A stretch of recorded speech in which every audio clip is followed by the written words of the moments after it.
السلام عليكم ورحمة الله وبركاته مستمعينا الكرام. أتمنى من الله أن تكونوا في تمام الصحة والعافية.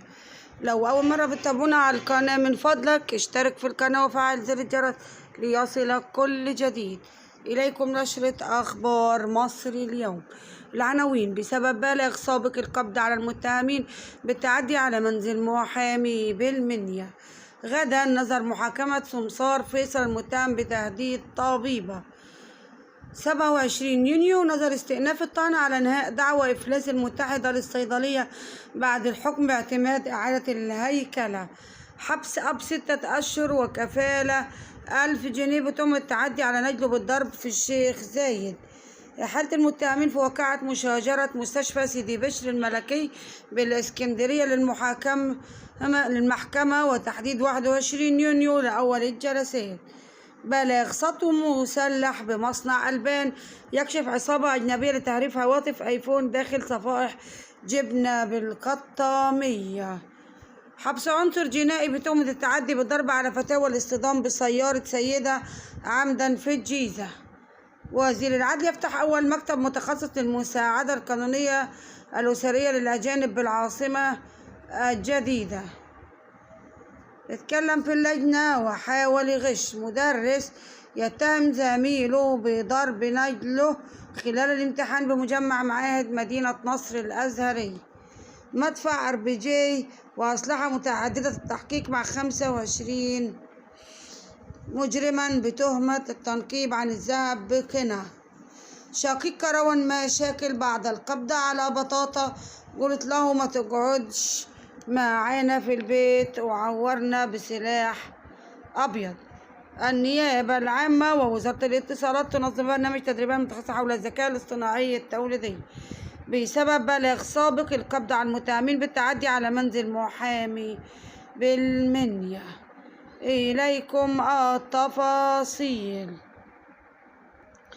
أعلنت الأجهزة الأمنية بمديرية أمن المنيا القبض على المتهمين بالتعدي على منزل محامي خلال غيابه عن منزله ومكوثه في مقر عمله بالقاهرة. وقال المحامي في تصريحات خاصة للقاهرة 24 أنه تقدم ببلاغ ضد جيرانه يتهمهم فيها بالتنقيب في الأرض وتسبب في إزعاجه وأسرته. وأضاف أن المتهمين استغلوا غيابه عن المنزل وقاموا بأعمال بلطجة وتعدي مباشر على أسرته، حيث كانت تقيم داخل المنزل زوجته وثلاثة أطفال، ما تسبب في حالة من الفزع الشديد بينهم.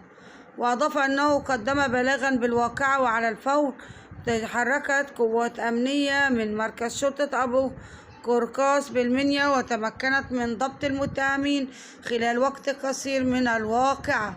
وطالب المحامي الجهات المختصة بضرورة اتخاذ الإجراءات القانونية الراضعة ضد المتهمين بما يضمن تحقيق الردع العام وعدم تكرار مثل هذه الواقعة التي تمس أمن المواطنين وحرمة المنازل.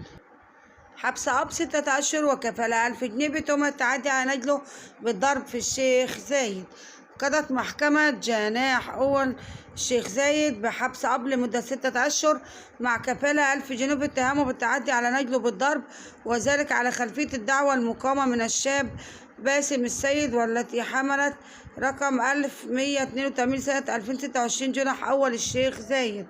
وقال المحامي عبد الله منصور دفاع الشاب أنه تقدم بادعاء مدني أمام المحكمة مطالبا بإلزام والده بأداء تعويض مدني مؤقت قدره 50,001 جنيه تعويضا على الأضرار المادية والأدبية التي قال أنها تعرض له نتيجة الاعتداء المتكرر. وتعود تفاصيل الواقعة إلى بلاغ تقدم به شاب إلى جهات التحقيق اتهم فيه والده بالتعدي عليه جسديا ولفظيا بصورة مستمرة منذ 18 عام عقب انفصال والدته، مؤكدا تعرضه لمحاولة إيذاء متكررة، الأمر الذي دفع جهات التحقيق إلى مشاهدة التحقيقات وأحالت القضية إلى المحكمة المختصة.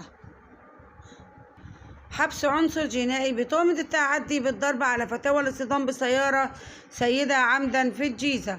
قررت جهات التحقيقات المختصة حبس عنصر جنائي تهمة التعدي بالضرب على فتاة والاصطدام بسيارة سيدة عمدا في الجيزة 4 أيام على ذمة التحقيق. القبض على عنصر جنائي بتهم التعدي بالضرب على فتاة. كشفت الأجهزة الأمنية وزارة الداخلية ملابسات مقطع فيديو تم تداوله بمواقع التواصل الاجتماعي تضمن تضرر أحد السيدات من قائد سيارة ملاكي لاصطدامه بسيارتها عمدا عدة مرات حال سيره بمدينة أكتوبر بالجيزة.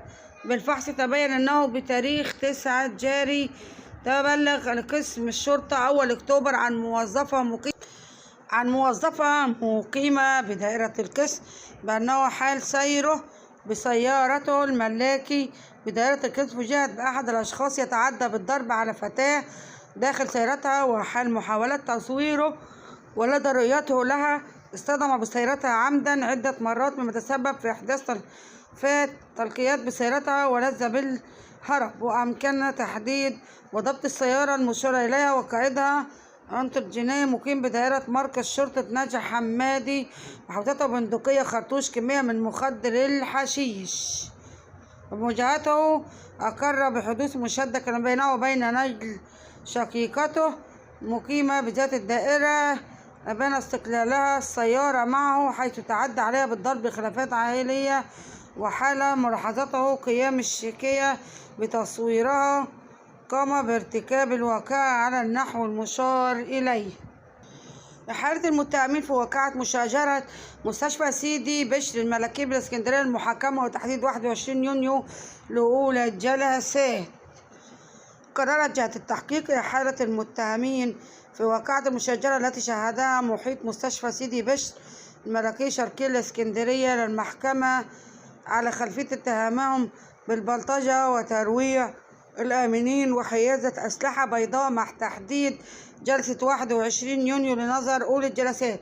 وقعت مشاجرة مستشفى سيدي بشر الملكي تعيد تفاصيل الواقعة إلى وفاة الشابة آية غين البالغة من العمر 25 عام عقب خضوعها لعملية شفط دهون داخل أحد المستشفيات الخاصة بشارع الشيخ محمد عبد السلام بمنطقة سيدي بشر، ما أثار حالة من الغضب بين أفراد أسرتها الذين اتهموا الطبيب المعالج بوجود إهمال طبي تسبب في الوفاة. وفي المقابل أكدت إدارة المستشفى أن الوفاة جاءت نتيجة مضاعفات صحية سابقة في الرئة نافية وجود أي تقصير طبي، كما اتهمت المتوفي بالامتناع عن سداد مستحقات مالية تقدر بنحو 40,000 جنيه والتعدي على أفراد الأمن الإداري بالمستشفى. وعلى أثر ذلك اندلعت مشاجرة أمام المستشفى دفعت الأجهزة الأمنية للتدخل والسيطرة على الموقف، حيث تم ضبط 6 أشخاص من الطرفين بينهم أفراد من أسرة المتوفية وآخرون من طاقم الأمن بالمستشفى. وكانت جهات التحقيق بالمنتزه أول قد قررت في وقت سابق إخلاء سبيل جميع الأطراف بينهم الطبيب المعالج على ذمة التحقيقات، كما أمرت بتشكيل لجنة طبية متخصصة لفحص الحالة والاطلاع على الملف الطبي للمتوفية لبيان سبب تحقيق الوفاة وتحديد مدى وجود شبهة خطأ طبي من عدمه. شقيق كروان مشاكل بعد القبض على بطاطا قلت له ما تقعدهوش معانا في البيت وعورني بسلاح أبيض. كشفت التحريات الأولية تفاصيل المشاجرة التي وقعت داخل منزل التوك توكر كروان مشاكل بمنطقة حدائق القبة بسبب اعتراضه على وجودهم في منزله، إذ أسفرت عن إصابته في يده. وقال شقيق كروان مشاكل في محضر رسمي أن الخلاف نشب أولا بينه وبين شخص يدعى بطاطا، ذلك بعد رفض جلوسه الثاني معهم في المنزل قائلا قلت له ما يقعدش معانا وعورني بسلاح أبيض. شقيق كروان مشاكل ببحث تبين حدوث مشادة كلامية بين الطرفين بسبب معاتبة المبلغ للمشكو في حقهم بسبب تواجدهم بمسكنة صحية. صاحبه المدعي كروان مشاكل شقيق المبلغ تطورت لتشابك بالأيدي وحدوث إصاباتهم، وإصابة شقيق كروان مشاكل بقطع في يده اليمنى، وأصابه بطاطا بجرح في مؤخرة الرأس.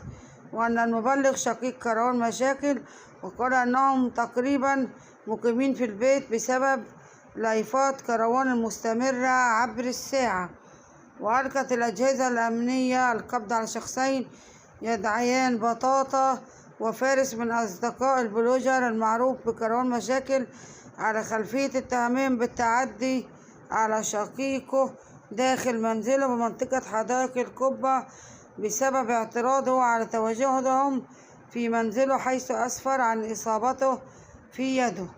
والسلام عليكم ورحمة الله وبركاته مستمعينا الكرام.